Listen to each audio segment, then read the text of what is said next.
হ'ল এপাচিমান গদুৰ সাধু সাধু সাধু খাই কঁঠালৰ সাধু সাধু মাকৰ ল'ৰাটো হ'ল এপাচিমান গদুৰ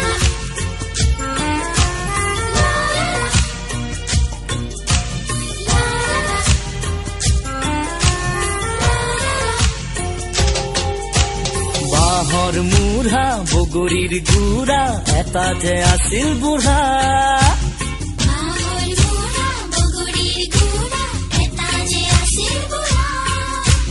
সৰু ল'ৰাবোৰে মাতে জোৰে জোৰে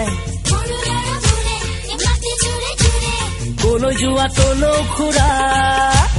বাঁহৰ মূঢ়া বগৰীৰ গুড়া এটা যে আছিল বুঢ়া